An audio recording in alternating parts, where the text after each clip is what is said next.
Mischief Night. The three of us stamp our welly-clad feet in the cold and slowly pull off our mittens. Ready. An owl calls a warning from the churchyard trees. David is the bravest and takes the first door. It belongs to a gloomy and uncared-for farmhouse. Brenda tells me the old man lives in the dark. No electricity. Gnawing bones, she whispers. David knocks a few sharp raps that are loud and echoey. Startled, he runs and joins us behind the crumbling walls.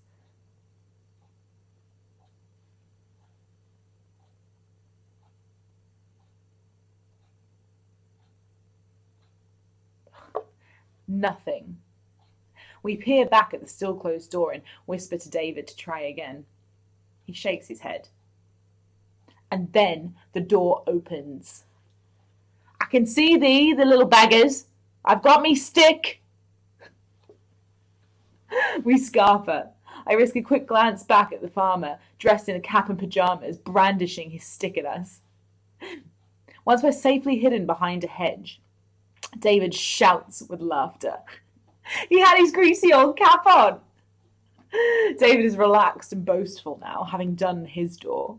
He never takes it off, cackles Brenda. Even in bed, I add, screaming with laughter too. Although, secretly, I'm dreading my turn. It's Brenda's door next. Up Church Lane there are some terraced cottages. The windows of most of them look dark, but behind the curtains of one, we can see a flashing grey light from the telly. Brenda presses the doorbell, but nothing happens. Press harder, hisses David. She does, and the piercing ring makes us all jump. A light goes in the hall. We tear off up towards the castle.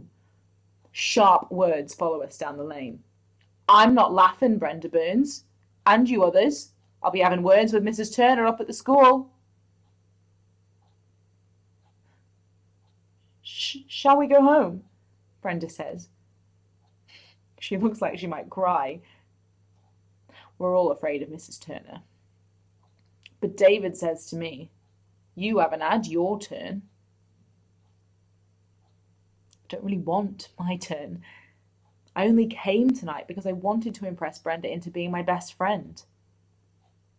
Old Ma Pearson's cottage, says David, firmly. Before the lane rises up to the old castle, there's a cottage, rickety looking, with a lopsided roof. In the summer, the garden is all tangled honeysuckle and roses. Bees love it. But in November, it's just a jumble of dead weeds winding around each other, choking the last life out of the year. In the village, they say Ma Pearson is a witch.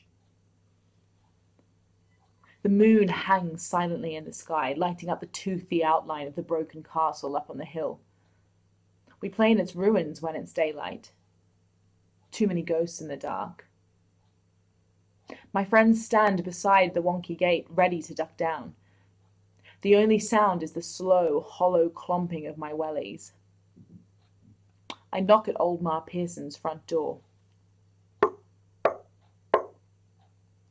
There's a creak, and it swings open. I should run, but I can't. Two black cats come out of the cottage towards me, yowling, pushing their skinny bodies against my legs. I can see an orange cauldron glow from the back of the house. There's a low buzz of voices. They're drawing me into the cottage. Slowly, I push open the door to the back room. A glowing 2-bar electric fire smells funny, like it's been on too long. Static flickers from a small telly on legs in the corner of the room. And she's there, in an armchair facing the television. One of the cats jumps onto her knee and jumps off again.